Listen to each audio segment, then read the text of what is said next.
Albania യൂറോപ്പിലെ പട്ടിണി രാജ്യം എന്ന വിളിപ്പേരുണ്ടായിരുന്ന ചെറിയൊരു രാജ്യം. തലസ്ഥാനമായ ടിറാനയുടെ രാത്രിയിരുട്ടിൽ കണ്ണീർ വാതകം ഒഴുകി പരക്കുന്നു. പോലീസിന്റെ ഫൈബർ ഷീൽഡുകളിൽ തട്ടി സ്ട്രീറ്റ് ലൈറ്റ് തിളങ്ങുന്നു. ഒരു കൂട്ടം യുവാക്കൾ ഓടുന്ന ദൃശ്യത്തിൽ നിന്നാണ് നമ്മൾ തുടങ്ങുന്നത്. അവർക്ക് പിന്നിൽ സായുധരായ പോലീസ്. മുന്നിൽ ഓടുന്ന യുവാക്കളുടെ കയ്യിൽ പക്ഷേ തോക്കില്ല, ഗ്രനേഡില്ല, ഒരു പാർട്ടിക്കൊടി പോലുമില്ല. കാറ്റു നിറച്ച ഒരു ബലൂൺ, തിളങ്ങുന്ന പിങ്കു നിറമുള്ള ഒരു ഫ്ലെമിംഗോ പക്ഷിയുടെ രൂപം. ആ പക്ഷിയെ എന്തിനാണ് ഭരണകൂടം ഭയപ്പെടുന്നത്? ഇനി നമുക്ക് ഇന്ത്യയിലേക്ക് വരാം. തലസ്ഥാനത്തെ ജന്തർ മന്ദറിലെ കൊടും ചൂട്, വിയർപ്പിൽ കുതിർന്ന ആയിരക്കണക്കിന് യുവാക്കൾ. അവർക്ക് മനുഷ്യന്റെ മുഖമല്ല, നീണ്ടുമെലിഞ്ഞ കൊമ്പുകളും കറുത്തുരുണ്ട കണ്ണുകളും തവിട്ട് നിറമുള്ള ചിറകുകളുമൊക്കെയുള്ള പാറ്റയുടെ മുഖംമൂടിയാണ്. അവർ ഉച്ചത്തിൽ വിളിച്ചു പറയുന്നു, ഞങ്ങൾ പാറ്റകളാണ്. എല്ലാ പാറ്റകളും ഒരുമിച്ച് ചേർന്നാൽ എന്തു സംഭവിക്കും? ഒരിടത്ത് ഒരു പക്ഷി, മറ്റൊരിടത്ത് ഒരു പ്രാണി. ഒന്ന് പ്രകൃതിയുടെ ലോല സൗന്ദര്യത്തിന്റെ അടയാളം, മറ്റൊന്നാവട്ടെ മനുഷ്യൻ അറപ്പോടെ ചവിട്ടിക്കൊല്ലുന്ന പരാതം. ഈ രണ്ടു ജീവികൾ 2026 ലോക രാഷ്ട്രീയത്തിലെ ഏറ്റവും അസാധാരണമായ രണ്ട് പതാകകളായി മാറി. അൽബേനിയയിൽ അമേരിക്കൻ പ്രസിഡന്റിന്റെ മകൾക്കും മരുമകനും റിസോർട്ട് കെട്ടാൻ വേണ്ടി സംരക്ഷിത തീരവും നീർത്തടവും തുറന്നു കൊടുക്കുന്നു. ഭരണകൂടത്തിന്റെ ആ തീരുമാനം ഫ്ലെമിംഗോയെ കലാപത്തിന്റെ ചിഹ്നമാക്കി മാറ്റുന്നു. അത് ഭരണകൂടത്തെ വിറപ്പിക്കുന്ന പ്രക്ഷോഭമായി മാറുന്നു. ഇന്ത്യയിൽ രാജ്യത്തിന്റെ പരമോന്നത കോടതിയിൽ നിന്നുയർന്ന പാറ്റകൾ, പരാന്നഭോജികൾ എന്നീ വാക്കുകൾ യുവാക്കൾ ഏറ്റെടുക്കുന്നു. ഞങ്ങൾ പാറ്റകളാണെന്ന് പറഞ്ഞ് അവർ പാർലമെന്റ് വളയുന്നു. ചോദ്യം ഫ്ലെമിംഗോ പക്ഷികളെ പറ്റിയോ പാറ്റകളെ കുറിച്ചോ അല്ല. ചോദ്യം ഇതാണ്: അപമാനിക്കണം എന്ന ഉദ്ദേശത്തോടെ തൊടുത്ത വാക്ക് എങ്ങനെയാണ് ഒരു മുദ്രാവാക്യമായി മാറുന്നത്? വെറുമൊരു ട്വിറ്റർ പോസ്റ്റ് എപ്പോഴാണ് ഒരു മഹാരാജ്യത്തെ വിറപ്പിക്കാൻ പോകുന്ന യുവജന പ്രക്ഷോഭമായി മാറുന്നത്? ഒരു പക്ഷിയുടെ ചിത്രം ഏതു വിധത്തിലാണ് പ്രധാനമന്ത്രിയുടെ കസേരയെ അനിശ്ചിതത്വത്തിലേക്ക് തള്ളിയിടുന്നത്? ഒരു പ്രാണിയുടെ പേര് എപ്പോഴാണ് കേന്ദ്രമന്ത്രിയെ രാജിവെപ്പിക്കുന്നത്? അധികാരികൾ ജനങ്ങളെ അപമാനിക്കുമ്പോൾ അവർ മറുത്തൊന്നും പറയാതെ തലതാഴ്ത്തുമെന്നാണ് പൊതുവിലുള്ള ധാരണ. പക്ഷേ പുതുതലമുറ മറ്റൊന്നാണ് ചെയ്യുന്നത്. അവർ ആ അപമാനം ഏറ്റെടുത്ത് പതാകയാക്കുന്നു. ആ പതാകയും ഉയർത്തിപ്പിടിച്ച് അധികാരികളുടെ കോട്ടവാതിലിന് നേരെ അവർ മാർച്ച് ചെയ്യുന്നു. നമ്മൾ ഇത്തവണ ചർച്ച ചെയ്യുന്നത് അത്തരം അപമാനിതരായ യുവത എങ്ങനെയാണ് സമരപാതയിലേക്ക് എത്തുന്നതെന്നാണ്. അൽബേനിയയിലെ ഫ്ലെമിംഗോ വിപ്ലവവും ഇന്ത്യയിലെ പാറ്റാ വിപ്ലവവും പിന്നെ ലോകത്ത് അടുത്തിടെ നടന്ന സമാനമായ പ്രതിഷേധങ്ങളും തങ്ങളിൽ എങ്ങനെ ബന്ധപ്പെട്ടിരിക്കുന്നു എന്നാണ് നാം നോക്കുന്നത്. നമസ്കാരം. ഹൈ ഒക്ടൈൻ സ്റ്റോറി ടെല്ലിംഗിന്റെ പുതിയ ലക്കത്തിലേക്ക് സ്വാഗതം.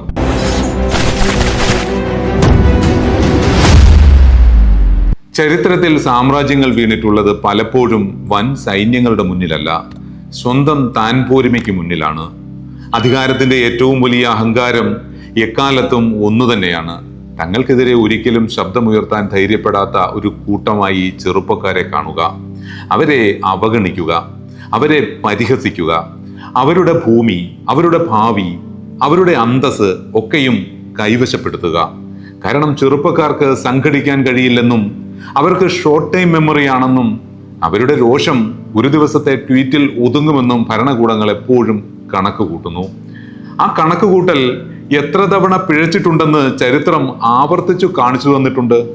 എന്നിട്ടും അധികാരി വർഗം പാഠം പഠിക്കില്ല.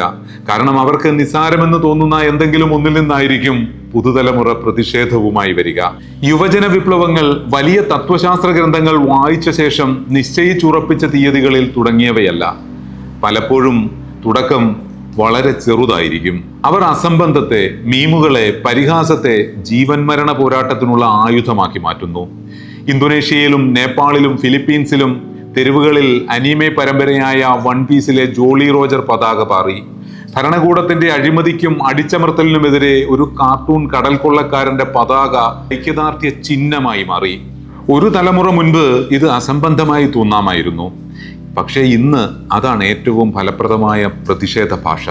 കാരണം പരമ്പരാഗത രാഷ്ട്രീയ നേതൃത്വത്തിന് മീമുകളോട് എങ്ങനെ പോരാടണമെന്ന് അറിയില്ല.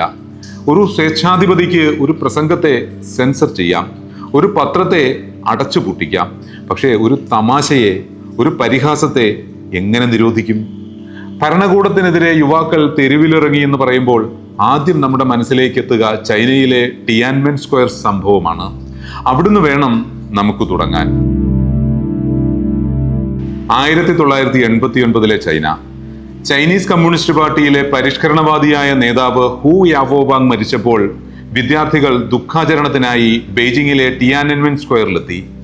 ആദ്യം അവർ ആവശ്യപ്പെട്ടത് വലിയൊരു ഭരണമാറ്റമൊന്നുമല്ല, അഴിമതി അവസാനിപ്പിക്കുക, അഭിപ്രായ സ്വാതന്ത്ര്യം നൽകുക, നേതാക്കളുമായി സംസാരിക്കുക, വിദ്യാർത്ഥി പ്രസ്ഥാനങ്ങൾക്ക് പ്രവർത്തന സ്വാതന്ത്ര്യം നൽകുക. ഇത്തരം ചെറിയ ആവശ്യങ്ങൾ മാത്രമായിരുന്നു അവർക്കുണ്ടായിരുന്നത്. വർഷങ്ങളായി ഇതേ ആവശ്യം പാർട്ടിക്കുള്ളിൽ ഉന്നയിച്ച് പോരടിച്ചു നിൽക്കുന്ന നേതാവായിരുന്നു ചെറുപ്പക്കാർക്ക് പ്രിയപ്പെട്ട ഹു യാവോബാങ്. ദുഃഖം ധർണയായി, ധർണ നിരാഹാരമായി, നിരാഹാരം ദേശീയ തലത്തിൽ പ്രതിസന്ധിയായി. ചൈനീസ് കമ്മ്യൂണിസ്റ്റ് പാർട്ടി അതിനെ ചെറുപ്പക്കാരുടെ ആവശ്യമായി കണ്ടില്ല, പകരം ക്രമസമാധാന പ്രശ്നമായി കണ്ടു. ജൂൺ 4 രാത്രിയിൽ ടാങ്കുകൾ ചത്വരത്തിലേക്ക് നീങ്ങി. എത്ര പേരുടെ ചോര ചിന്തിയെന്ന് ഇപ്പോഴും കണക്കില്ല. ടാങ്കിന് മുന്നിൽ നിരായുധനായി ഒറ്റയ്ക്ക് നിൽക്കുന്ന ഒരു മനുഷ്യന്റെ ചിത്രം ലോകം കണ്ടു. അയാളുടെ പേര് ഇന്നും ആർക്കും അറിയില്ല. പക്ഷെ അധികാരത്തെ തെല്ലും കൂസാത്ത ഒരു അശുപ്രാണിയുടെ ചങ്കൂറ്റം ലോകത്തോട് വിളംബരം ചെയ്ത ആ ചിത്രം വരാൻ പോകുന്ന എണ്ണമില്ലാത്ത യുവജന പ്രക്ഷോഭങ്ങളുടെ തുടക്കമാണെന്ന് അന്ന് ആരും കരുതിയില്ല. 2010 ഡിസംബർ. ടുണീഷ്യയിലെ മുഹമ്മദ് ബു അസീസി എന്ന യുവ തെരുവ് കച്ചവടക്കാരൻ. അയാൾക്ക് ജോലിയില്ല, സ്ഥിര വരുമാനവുമില്ല. വിൽപ്പനയ്ക്ക് വെച്ച സാധനങ്ങൾ അധികൃതർ ഒരു ദിവസം പിടിച്ചെടുക്കുന്നു. പൊതുസ്ഥലത്ത് അയാൾ അപമാനിക്കപ്പെട്ടു. പരാതി പറയാൻ ചെന്നപ്പോൾ ആരും വാതിൽ തുറന്നില്ല. ഒരു പോലീസുകാരി ആ യുവാവിന്റെ മുഖത്തടിച്ചു. അവൻ തിരികെ മുനിസിപ്പാലിറ്റിയുടെ കവാടത്തിലെത്തി. കയ്യിൽ ഒരു കന്നാസ് ഉണ്ടായിരുന്നു. അവൻ കന്നാസ് തലയിൽ കമിഴ്ത്തി തീപ്പെട്ടി ഉരച്ചു. ആ തീ പടർന്നേറിയത് നിസ്സഹായനായ ഒരു യുവാവിന്റെ എലുമ്പിച്ച ശരീരത്തിൽ മാത്രമായിരുന്നില്ല. ടുണീഷ്യയിലെ തൊഴിലില്ലായ്മയും അഴിമതിയും പോലീസ് അതിക്രമവും നിറച്ചുവെച്ചൊരു വെടിമരുന്നുശാലയ്ക്കാണ് തീപിടിച്ചത്. മിഡിൽ ഈസ്റ്റിലും വടക്കനാഫ്രിക്കയിലും മുല്ലപ്പൂ വസന്തമെന്ന് പിൽക്കാലം ലോകം വിളിച്ച യുവതയുടെ പ്രതിഷേധത്തിന് ആ തീ വഴിമരുന്നിട്ടു. ടുണീഷ്യൻ പ്രസിഡന്റ് ബെൻ അലി രാജ്യം വിട്ടു. ഈജിപ്ത്, ലിബിയ, സിറിയ, യമൻ മേഖല മുഴുവൻ പ്രതിഷേധം പടർന്നു. അറബ് വസന്തം ജനാധിപത്യത്തിന്റെ പൂർണ്ണ വിജയമായോ എന്നത് മറ്റൊരു ചർച്ച. പക്ഷേ ആ പ്രക്ഷോഭം ഒരു ഭൂഖണ്ഡത്തിന്റെ രാഷ്ട്രീയ ഭാഷയെയും പൊതുബോധത്തെയും ഉടച്ചു വാർത്തുവെന്ന സത്യം നിലനിൽക്കുന്നു. 2024 ബംഗ്ലാദേശ്. സർക്കാർ ജോലികളിലെ സംവരണ ക്രമത്തിനെതിരെയാണ് വിദ്യാർത്ഥികൾ തെരുവിലിറങ്ങിയത്. സ്വാതന്ത്ര്യ സമര സേനാനികൾക്കും അവരുടെ മക്കൾക്കും സർക്കാർ ജോലികളിലെ 30% മാറ്റിവെച്ചിരുന്നത്. ചെറുപ്പക്കാർക്ക് അത് തങ്ങളുടെ ഭാവിയെ നോക്കി കൊഞ്ഞനം കുത്തുന്ന നടപടിയായി തോന്നി. തൊഴിലവസരങ്ങൾ കുറവ്, മത്സരിക്കുന്നവരാണെങ്കിലോ അനവധി. അതിനിടയിൽ അവസരങ്ങളുടെ വലിയൊരു പങ്ക് പാരമ്പര്യ അവകാശമായി മാറ്റിവെക്കുന്നു എന്ന തോന്നൽ. പ്രധാനമന്ത്രി ഷെയ്ഖ് ഹസീന പ്രതിഷേധക്കാരെ റസാക്കർമാരുടെ കൊച്ചുമക്കൾ എന്ന് വിളിച്ചു. 1971 ബംഗ്ലാദേശ് വിമോചന യുദ്ധത്തിൽ പാകിസ്ഥാൻ സൈന്യത്തെ സഹായിക്കുകയും ക്രൂരതകൾ കാണിക്കുകയും ചെയ്ത രാജ്യദ്രോഹികളെ പ്രതിനിധീകരിക്കുന്ന ബംഗ്ലാദേശിൽ ഏറ്റവും അപമാനകരമായി കരുതുന്ന വാക്കാണ് റസാക്കർ. പക്ഷേ അവരെ അപമാനിക്കാൻ ഉപയോഗിച്ച പദം ഭരണകൂടത്തിനെതിരായ മുദ്രാവാക്യമായി മാറി. ഞാൻ ആരാണ്, നീ ആരാണ്, റസാക്കർ റസാക്കർ എന്ന പരിഹാസ മുദ്രാവാക്യങ്ങൾ ക്യാമ്പസുകളിൽ മുഴങ്ങി. പിന്നെ അടിച്ചമർത്തൽ, വെടിവയ്പ്, മരണങ്ങൾ, ഇന്റർനെറ്റ് തടയൽ, അറസ്റ്റ്. ഓരോ അടിയും പ്രക്ഷോഭത്തിന്റെ ആവശ്യം വലുതാക്കി. സംവരണ പരിഷ്കാരം ആവശ്യപ്പെട്ട സമരം പ്രധാനമന്ത്രിയുടെ രാജി ആവശ്യപ്പെടുന്ന ദേശീയ പ്രക്ഷോഭമായി മാറി. ഒടുവിൽ ഷെയ്ഖ് ഹസീനയ്ക്ക് അധികാരം വെച്ചൊഴിയേണ്ടി വന്നു. 1968 പാരീസിലും തുടക്കം അധികാരം പിടിക്കാനുള്ള പദ്ധതിയല്ലായിരുന്നു. സർവകലാശാലകളിലെ നിയന്ത്രണങ്ങൾ, പഴഞ്ചൻ ശാസന രീതികൾ, വിദ്യാർത്ഥികളുടെ ജീവിതത്തിന് തീരെ വില കൊടുക്കാത്ത ഉദ്യോഗസ്ഥ മനോഭാവം, ഇവയ്ക്കെതിരെയായിരുന്നു നാന്തർ സർവകലാശാലയിൽ അസ്വസ്ഥത ഉയർന്നത്. പോലീസ് ക്യാമ്പസിലേക്ക് കയറിയപ്പോൾ സമരം പാരീസിലെ തെരുവിലേക്ക് നീങ്ങി. തൊഴിലാളികൾ പണിമുടക്കിൽ ചേർന്നു. ഒരു ഘട്ടത്തിൽ ഫ്രാൻസിന്റെ സമ്പദ് വ്യവസ്ഥ തന്നെ നിശ്ചലമായി. 2019 ഹോങ്കോങ്ങിൽ ഒരു എക്സ്ട്രഡീഷൻ ബില്ലിനെതിരെയാണ് യുവാക്കൾ പ്രക്ഷോഭം തുടങ്ങിയത്. കറുത്ത വസ്ത്രം, മുഖംമൂടി, കുടകൾ, ലേസർ വെളിച്ചം, സന്ദേശങ്ങൾ പങ്കിടാൻ കേന്ദ്രീകരിച്ച നേതൃത്വമില്ലാത്ത ഒരു ശൃംഖല ആവശ്യം നിയമ ഭേദഗതിയിൽ നിന്ന് പോലീസ് ഉത്തരവാദിത്വത്തിലേക്കും ജനാധിപത്യ അവകാശങ്ങളിലേക്കും വളർന്നു. ഇതെല്ലാം ഒരേ കാര്യമാണെന്നല്ല. ടിയാനൻമെൻ, അറബ് വസന്തം, ബംഗ്ലാദേശ്, പാരീസ്, ഹോങ്കോങ്, രാഷ്ട്രീയ സാഹചര്യവും ഫലവും വ്യത്യസ്തമാണ്. ചില പ്രസ്ഥാനങ്ങൾ അധികാര സമവാക്യങ്ങളെ തച്ചുടച്ചു, മറ്റു ചിലത് അടിച്ചമർത്തപ്പെട്ടു. ചിലതാവട്ടെ രൂപീകരിച്ചപ്പോൾ എന്താണോ പ്രതീക്ഷിച്ചത് അതിന് തീർത്തും ഘടകവിരുദ്ധമായി പരിവർത്തനം ചെയ്യപ്പെട്ടു. പക്ഷേ ഈ പ്രക്ഷോഭങ്ങളുടെ എല്ലാം മനഃശാസ്ത്രം ഒന്നാണ്. യുവാക്കൾ ആദ്യം ചോദിക്കുന്നത് അവരുടെ ജീവിതത്തെ നേരിട്ട് ബാധിക്കുന്ന കാര്യങ്ങളെക്കുറിച്ചാണ്. അധികാരം അതിനെ ചെറുതാക്കി കാണുമ്പോൾ ചോദ്യം വലുതാവുന്നു. ഞങ്ങളുടെ ആവശ്യം കേൾക്കൂ എന്ന വാചകം നിങ്ങൾക്ക് ഭരിക്കാനുള്ള ധാർമ്മിക അവകാശമുണ്ടോ എന്ന ചോദ്യമാവുന്നു. 2026 ഈ മാതൃക 2 രാജ്യങ്ങളിൽ 2 സാധാരണ ജീവികളുടെ രൂപത്തിൽ വീണ്ടും പ്രത്യക്ഷപ്പെട്ടു. ആദ്യം ഫ്ലെമിംഗോ. യൂറോപ്പിന്റെ തെക്കുകിഴക്കൻ അറ്റത്തുള്ള ബാൾക്കൻ രാജ്യമാണ് അൽബേനിയ. ഒരു വശത്ത് ആഡ്രിയാറ്റിക് കടൽ, മറുവശത്ത് അയോണിയൻ കടൽ, പർവ്വതങ്ങളും മനോഹരങ്ങളായ കടൽ തീരങ്ങളും പഴയ ഒട്ടോമൻ നഗരങ്ങളും.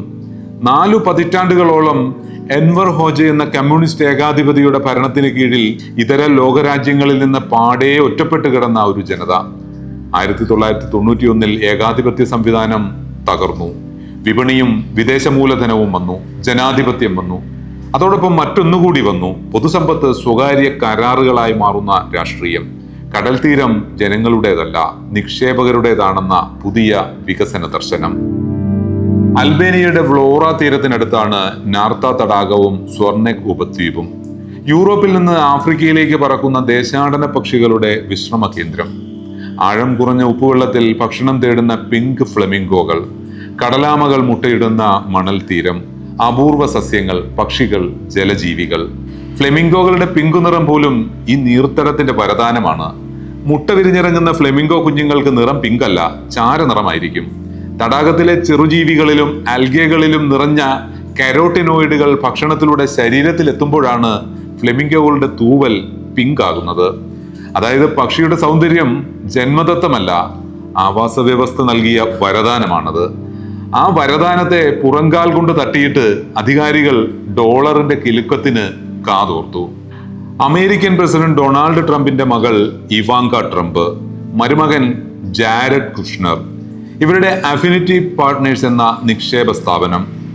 അൽബേനിയയുടെ തീരത്ത് അത്യാഡംബര വിനോദസഞ്ചാര പദ്ധതികൾക്ക് അഫിനിറ്റി പാർട്ട്നേഴ്സ് പദ്ധതിയിടുന്നു. ഇതിൽ ഒരു പദ്ധതി ഫ്ലെമിംഗോകളുടെ ആവാസ ഭൂമിയായ നാർത്ത തടാക തീരത്ത്, മറ്റൊന്ന് സസാൻ ദ്വീപിൽ. പദ്ധതികളുടെ സംയുക്ത മൂല്യം $400 കോടി. ഡൊണാൾഡ് ട്രംപ് അധികാരമേൽക്കുന്നതിന് ദിവസങ്ങൾക്ക് മുൻപ് തന്നെ ഈ പദ്ധതിക്ക് അൽബേനിയൻ സർക്കാർ അനുമതി നൽകിയെന്നത് ശ്രദ്ധിക്കണം. വൈറ്റ് ഹൗസുമായി ബന്ധം സ്ഥാപിക്കാനുള്ള പ്രധാനമന്ത്രി എഡി റാമയുടെ തന്ത്രമാണ് ഈ ധൃതി പിടിച്ച അനുമതിക്ക് പിന്നിലെന്ന് വിമർശകർ ചൂണ്ടിക്കാട്ടുന്നു. ഇവാങ്ക ട്രംപ് ഈ ദ്വീപിന്റെ പ്രകൃതി സൗന്ദര്യത്തെ പുകഴ്ത്തിക്കൊണ്ട് ഒരു പ്രൊമോഷണൽ വീഡിയോയിൽ പ്രത്യക്ഷപ്പെട്ടത് പലർക്കും ഒരു ദേശീയ അപമാനമായി അനുഭവപ്പെട്ടു. അമേരിക്കൻ പ്രസിഡന്റിന്റെ കുടുംബാംഗം തങ്ങളുടെ പൈതൃകത്തെക്കുറിച്ച്, തങ്ങളുടേത് മാത്രമായ ഒരു ഇടത്തെക്കുറിച്ച് താൻ ലോകത്തിന് മുന്നിൽ കാഴ്ചവെക്കുന്ന ഒരു പ്രൊഡക്റ്റ് എന്നതുപോലെ സംസാരിക്കുന്നത് കണ്ട് അൽബേനിയക്കാർ പ്രകോപിതരായി. 2026 ഏപ്രിലിൽ പദ്ധതിയുടെ പണി തുടങ്ങി. ആളുയരത്തിലുള്ള വേലികൾ കടൽ തീരത്തുയർന്നു. പ്രദേശവാസികൾ തലമുറകളായി നീന്തിക്കുളിച്ചിരുന്ന ബീച്ചുകൾ അവർക്ക് അപ്രാപ്യമായി. മെയ് 23 സ്വർനെക് ഗ്രാമത്തിൽ ആദ്യ പ്രതിഷേധം പൊട്ടിപ്പുറപ്പെട്ടു. കനത്ത യന്ത്രങ്ങൾ തടാകത്തിനരികിലേക്ക് ഇരച്ചെത്തിയപ്പോൾ പ്രാദേശിക പരിസ്ഥിതി പ്രവർത്തകർ അവർക്ക് മുന്നിൽ കുത്തിയിരുന്നു. മെയ് 30 പ്രതിഷേധക്കാർക്കു നേരെ അക്രമം അഴിച്ചുവിട്ടതോടെ പ്രശ്നം തലസ്ഥാനമായ ടിറാനയിലേക്കും പടർന്നു. ഇവിടെയാണ് ഫ്ലെമിംഗോ കഥയിലേക്ക് വരുന്നത്. തടാകത്തിന് മുകളിലൂടെ പറന്നിരുന്ന ആ പിങ്ക് പക്ഷികളെ പ്രതിഷേധക്കാർ തങ്ങളുടെ ചിഹ്നമായി തെരഞ്ഞെടുത്തു. ഇൻഫ്ലേറ്റബിൾ ഫ്ലെമിംഗോകൾ, ഫ്ലെമിംഗോ കട്ടൗട്ടുകൾ, പിങ്ക് നിറത്തിലുള്ള ബാനറുകൾ, തെരുവുകൾ പിങ്ക് നിറത്തിൽ നിറഞ്ഞു. അതൊരു തന്ത്രപരമായ തീരുമാനമായിരുന്നു. തോക്കിനെയോ വെടിയുണ്ടയെയോ കല്ലേറിനെയോ ഭരണകൂടത്തിന് ആക്രമമെന്ന് മുദ്രകൂത്താൻ എളുപ്പമാണ്. പക്ഷേ ഒരു പിങ്ക് പ്ലാസ്റ്റിക് പക്ഷിയെ എങ്ങനെ ആക്രമമെന്ന് വിളിക്കും? നിർദോഷമായ കുട്ടിത്തം നിറഞ്ഞ ഒരു ചിഹ്നം. അതേസമയം ഏറ്റവും ആഴത്തിലുള്ള ഒരു രാഷ്ട്രീയ സന്ദേശമാണത് വിളംബരം ചെയ്യുന്നത്. നമ്മുടെ പ്രകൃതി വിൽപ്പനയ്ക്കുള്ളതല്ല. ജൂലൈ 4 തീയതി വാരാന്ത്യത്തിൽ 10,000-കണക്കിന് അൽബേനിയക്കാർ ടിറാനയുടെ തെരുവുകളിൽ ഇറങ്ങി. കമ്മ്യൂണിസ്റ്റ് ഭരണത്തിന്റെ പതനത്തിന് ശേഷം രാജ്യം കണ്ട ഏറ്റവും വലിയ ജനകീയ പ്രക്ഷോഭം. അൽബേനിയ വിൽപ്പനയ്ക്കില്ല എന്ന മുദ്രാവാക്യം അലയടിച്ചു. പ്രധാനമന്ത്രിയുടെ വസതിക്ക് മുന്നിൽ ജനക്കൂട്ടം തടിച്ചുകൂടി. പോലീസ് ജലപീരങ്കി പ്രയോഗിച്ചു. കണ്ണീർവാതകം ഒഴുകിപ്പരന്നു. എ.ഡി. രാമ പിന്നോട്ടു പോയില്ല. ബ്രിട്ടീഷ് മാധ്യമമായ ഫിനാൻഷ്യൽ ടൈംസിനോട് അദ്ദേഹം പറഞ്ഞ വാക്കുകൾ പിന്നീട് വലിയ വിവാദമായി. ട്രംപിന്റെ മകളും മരുമകനും അല്ലായിരുന്നു പദ്ധതിക്ക് പിന്നിലെങ്കിൽ ഒരു ഫ്ലെമിംഗോയെക്കുറിച്ചും അൽബേനിയയെക്കുറിച്ചും ആരും ഒരു പരാതിയും പറയുമായിരുന്നില്ല എന്നായിരുന്നു അദ്ദേഹത്തിന്റെ വാക്കുകൾ. ജനത്തിന്റെ ആശങ്കകളെ അപ്രസക്തമാക്കുന്ന, അവയെ പാടെ നിരാകരിക്കുന്ന ഈ വാക്കുകൾ പ്രക്ഷോഭത്തിന് കൂടുതൽ എരിവ് പകർന്നു. ഇത് വൻ നിക്ഷേപമാണ്, ദരിദ്ര രാജ്യത്തിന് വേണ്ട വളർച്ചയാണ്, തൊഴിലവസരങ്ങളാണ് എന്നെല്ലാം പ്രധാനമന്ത്രി പിന്നെയും ന്യായീകരിച്ചു കൊണ്ടിരുന്നു. പക്ഷേ അഴിമതി വിരുദ്ധ വാച്ച് ഡോഗായ സ്പാക് ഇടപെട്ട് അന്വേഷണം ആരംഭിച്ചതോടെ പദ്ധതി താൽക്കാലികമായി മുടങ്ങി. രാജ്യം യൂറോപ്യൻ യൂണിയൻ അംഗത്വത്തിന് ശ്രമിക്കുന്ന ഒരു നിർണായക ഘട്ടത്തിലാണ് ഈ പ്രതിസന്ധി ഉടലെടുത്തത് എന്നത് ശ്രദ്ധേയമാണ്. സുതാര്യതയും നിയമവാഴ്ചയും യൂറോപ്യൻ യൂണിയന്റെ അടിസ്ഥാന ആവശ്യങ്ങളാണ്. ഒരു അമേരിക്കൻ പ്രസിഡന്റിന്റെ കുടുംബവുമായി നേരിട്ട് സാമ്പത്തിക ബന്ധമുള്ള ഒരു പദ്ധതി, അതും അതാര്യമായ അനുമതി പ്രക്രിയയിലൂടെ കടന്നുപോയത് അന്താരാഷ്ട്ര തലത്തിൽ അൽബേനിയയുടെ വിശ്വാസ്യതയെ തന്നെ ചോദ്യം ചെയ്യുന്നു.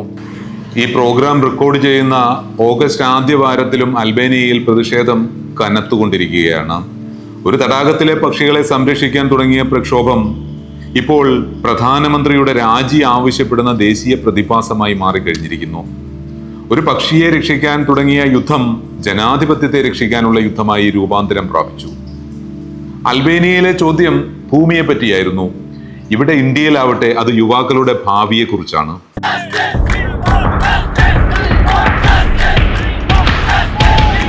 2026 മെയ് 15 ഇന്ത്യയുടെ പരമോന്നത നീതിപീഠമായ സുപ്രീം കോടതി സീനിയർ അഡ്വക്കേറ്റ് പദവി നൽകുന്നത് സംബന്ധിച്ച് ഒരു ഹർജിയാണ് കോടതി പരിഗണിച്ചിരിക്കുന്നത്.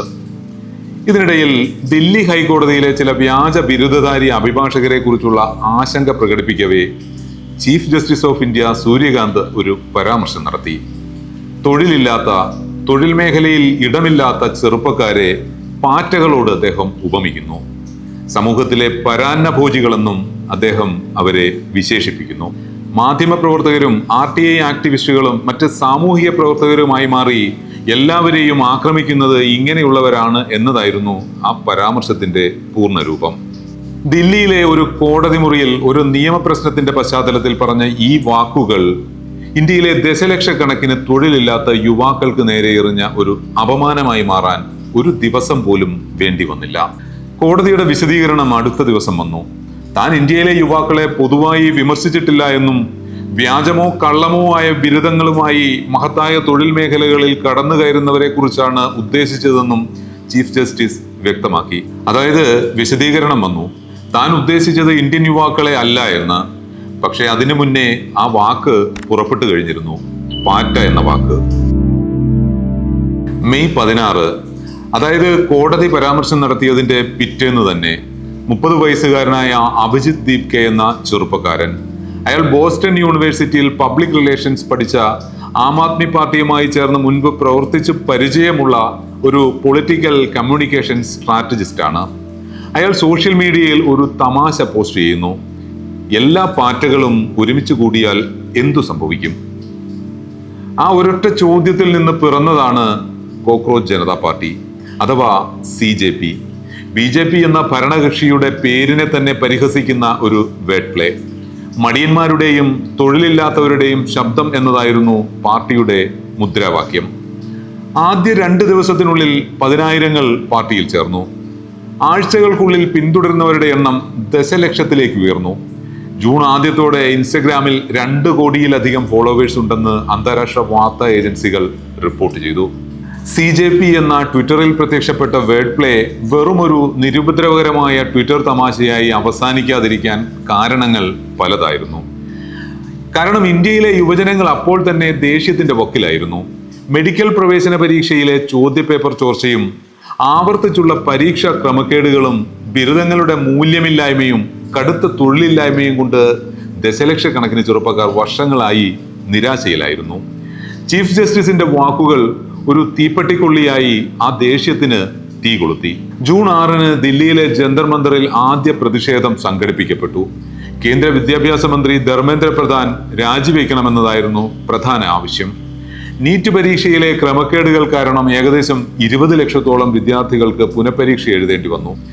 പല വിദ്യാർത്ഥികളും ഈ അനിശ്ചിതത്വത്തിന്റെയും സമ്മർദ്ദത്തിന്റെയും ഫലമായി ജീവനൊടുക്കി എന്ന വാർത്തകൾ വന്നതോടെ പ്രതിഷേധം കൂടുതൽ വീറോടെ ആളിക്കത്തി. ജൂൺ 11 പൂനെയിൽ പ്രതിഷേധം ആരംഭിച്ചു.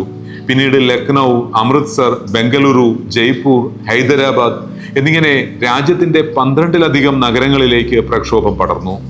ഇത് ഇനിയൊരു തമാശയല്ല എന്ന് ഭരണകൂടം തിരിച്ചറിഞ്ഞപ്പോഴേക്കും അവരുടെ കയ്യിൽ നിന്ന് കാര്യങ്ങൾ വഴുതിപ്പോയിരുന്നു. ഈ പ്രക്ഷോഭത്തിന് ഒരു അപ്രതീക്ഷിത ബലം കൂടി ലഭിച്ചു. ലഡാക്കിലെ പരിസ്ഥിതി പ്രവർത്തകനും ആക്ടിവിസ്റ്റുമായ സോനം വാങ്ചുക് അനിശ്ചിതകാല നിരാഹാര സമരം ആരംഭിച്ചു. അദ്ദേഹത്തെ പോലീസ് ബലമായി പ്രതിഷേധ സ്ഥലത്ത് നിന്ന് നീക്കം ചെയ്തതോടെ പ്രതിപക്ഷ നേതാവ് രാഹുൽ ഗാന്ധി ഉൾപ്പെടെയുള്ളവർ ആ നടപടിയെ കടുത്ത ഭാഷയിൽ വിമർശിച്ചു. അഭിജിത് ദീപ്കയും മറ്റുള്ളവരും വാങ്ചുക്കിന്റെ മോചനം ആവശ്യപ്പെട്ട് നിരാഹാര സമരം തുടങ്ങി. പോലീസ് ലാത്തിചാർജും കണ്ണീർവാതകവും പ്രയോഗിച്ചു. എന്നിട്ടും തെരുവൊഴിഞ്ഞില്ല. 36 ദിവസങ്ങൾക്കുള്ളിൽ ജൂലൈ 25 കേന്ദ്ര വിദ്യാഭ്യാസ മന്ത്രി ധർമ്മേന്ദ്ര പ്രധാൻ രാജി പ്രഖ്യാപിച്ചു. ജന്തർ മന്ദറിൽ ആയിരക്കണക്കിന് പ്രതിഷേധക്കാർക്കിടയിൽ ആ വാർത്തയെത്തിയപ്പോൾ അഭിജിത് ദീപ്കെ മുട്ടുകുത്തി വീണു. പിന്നെ മുഷ്ടി ചുരുട്ടി ഉയർത്തി ഉറക്കെ പറഞ്ഞു, yes, we have done it, we have done it. രാജ്യപ്രഖ്യാപനത്തിന് ശേഷം ദീപ്കെ പറഞ്ഞ വാക്കുകൾ ഇന്ത്യൻ രാഷ്ട്രീയ ചരിത്രത്തിലെ ഏറ്റവും കടുത്ത പരിഹാസങ്ങളിൽ ഒന്നായി മാറി. ചീഫ് ജസ്റ്റിസ് സൂര്യകാന്തിന് നന്ദി. അദ്ദേഹം ഇന്ത്യൻ യുവാക്കളെ കോക്രോച്ച് എന്ന് വിശേഷിപ്പിച്ചില്ലായിരുന്നുവെങ്കിൽ ഞാൻ ഇന്ത്യയിലേക്ക് മടങ്ങി വരില്ലായിരുന്നു. ഈ പ്രസ്ഥാനം ഒരിക്കലും ഈ രീതിയിലേക്ക് എത്തുകയുമില്ലായിരുന്നു. എ.ഡി. റാമയും സൂര്യകാന്തും ഒരു കാര്യത്തിൽ സമാനതകളുള്ളവരാണ്. അവർ വരുത്തിയ പിഴവുകളിലാണ് ആ സമാനത. അവർ പൊതുജനത്തെ, പ്രത്യേകിച്ച് ചെറുപ്പക്കാരെ നിസ്സാരരായി കണ്ടു. ഒരു തടാകത്തിലെ പക്ഷികളോട് ആർക്കാണ് ഇത്ര താല്പര്യമെന്ന് റാമ കരുതി. ഒരു കോടതി മുറിയിലെ പരാമർശങ്ങൾ ആരും ശ്രദ്ധിക്കില്ല എന്ന് സൂര്യകാന്ത് കരുതി. ഇരുവർക്കും തെറ്റി. ചരിത്രം നമ്മോട് ആവർത്തിച്ച് പറയുന്ന ഒരു സത്യമുണ്ട്. അധികാരം എപ്പോഴും കണക്കുകൂട്ടലുകളിൽ പിഴയ്ക്കുന്നത് ഒരേയൊരു കാര്യത്തിലാണ്: അപമാനിക്കപ്പെട്ട ജനത്തിന്റെ ഓർമ്മശക്തി. അവർ പുറമേക്ക് മറന്നതായി നടിച്ചാലും ഒന്നും അവരുടെ ഓർമ്മയിൽ നിന്ന് ഒലിച്ചു പോവില്ല. ടിയാനൻമെൻ ചത്തുരത്തിലായാലും, ടുണീഷ്യയിലായാലും, ധാക്കയിലായാലും, ടിറാനയിലായാലും, ദില്ലിയിലായാലും ഒരു ചെറിയ അപമാനം, ഒരു ചെറിയ അധിക്ഷേപം, ഞാൻ വലിയവനാണെന്നും ചോദ്യം ചെയ്യപ്പെടാൻ പാടില്ലാത്തവനാണെന്നുമുള്ള ചിലരുടെ അഹന്ത, അത് ജനത്തിന്റെ ഓർമ്മയിൽ ഒരു തീപ്പൊരി കോരിയിടും. ആ തീപ്പൊരി എപ്പോൾ എങ്ങനെ ജ്വലിക്കുമെന്ന് ആർക്കും പ്രവചിക്കാൻ കഴിയില്ല. ചിലപ്പോൾ ഒരു ബുൾഡോസർ തടാകത്തിലേക്ക് ഇരച്ചു കയറുമ്പോഴാവും. മറ്റൊരിക്കൽ ഒരു ന്യായാധിപൻ ഒരു വാക്ക് ഉരിയാടുമ്പോഴാവും. നാളെ മറ്റേതെങ്കിലും ഒരു രാജ്യത്ത്, മറ്റേതെങ്കിലും ഒരു കോണ്ടെക്സ്റ്റിൽ പുതിയൊരു ചിഹ്നം ജനിക്കും. ഒരു പക്ഷിയായോ പ്രാണിയായോ കാർട്ടൂൺ കടൽ കൊള്ളക്കാരനായോ അത് വേഷം മാറും. പക്ഷേ അതിന്റെ അടിസ്ഥാന സന്ദേശം, അത് വിളംബരം ചെയ്യുന്ന സന്ദേശം എപ്പോഴും ഒന്നു തന്നെയായിരിക്കും. ഭരണാധികാരികളെ നിങ്ങൾ ചെറുപ്പക്കാരെ പരാതങ്ങളെന്നോ പ്രാണികളെന്നോ വിളിക്കുമ്പോൾ, അല്ലെങ്കിൽ ലാഭത്തിനു വേണ്ടി അവരുടെ ആവാസ വ്യവസ്ഥയെ തകർക്കുമ്പോൾ അപമാനിക്കപ്പെട്ടവർ ഒളിച്ചോടില്ല. അവർ അപമാനത്തെ കവചമായി ധരിക്കും. ആ കവചവുമായി അവർ നിങ്ങളുടെ വാതിൽക്കൽ വന്നു നിൽക്കും. ഇപ്പോഴും ഒരു ചോദ്യം ബാക്കിയാവുന്നു: അധികാരത്തിന്റെ ഏതു നാവിൽ നിന്നാണ് ഇനി അഹന്തയുടെ വർത്തമാനങ്ങൾ തെറിച്ചു വീഴാൻ പോകുന്നത്? ഇനി ആരാണ്, ഇനി എന്താണ് അടുത്ത ചിഹ്നമായി മാറാൻ പോകുന്നത്? കാത്തിരുന്നു കാണാം. ഹൈ ഒക്ടേൻ സ്റ്റോറി ടെല്ലിങ്ങിന്റെ പുതിയ ലക്കം ഇവിടെ അവസാനിക്കുന്നു. പുതിയൊരു കഥയുമായി അല്ലെങ്കിൽ പുതിയൊരു സംഭവവുമായി തിരികെ എത്തും വരെ ഗുഡ് ബൈ.